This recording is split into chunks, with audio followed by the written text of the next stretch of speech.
ఇది currency note, దీనికి విలువ ఉందా లేదా? ఇది తీసుకుపోయి కొట్లో ఇస్తే దీనికి తగినంత వస్తువులు వాళ్ళు ఇస్తారు. దీనికి విలువ ఉంది. వినండి జాగ్రత్తగా. ఇది నలిపేసిన దీనికి విలువ ఉంది. దీని మీద ఉమ్మి వేసిన పూ అని దీనికి విలువ ఉంది. ఇది కాలి కిందేసి తొక్కిన దీనికి విలువ ఉంది. ఇది చెడిపోయిన దీనికి విలువ ఉంది. కారణం దీని మీద రిజర్వ్ బ్యాంక్ గవర్నర్ సంతకం ఉంటుంది కనుక ఎలాగూ దీనికి విలువ ఆ సంతకము ద్వారా వచ్చిందో, దేవుని పోలిక చొప్పున ప్రతి మనుషుడు చేయబడ్డాడు.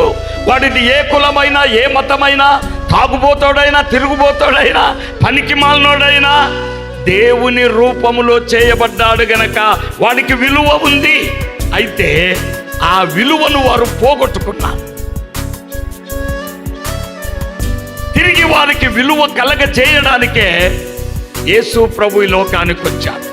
గవర్నర్ సంతకము దీని మీద ఉన్నందుకే దీనికి విలువ. అలాగే దేవుని స్వరూపములో మనుషుడు చేయబడ్డాడు గనక మనుషునికి విలువ.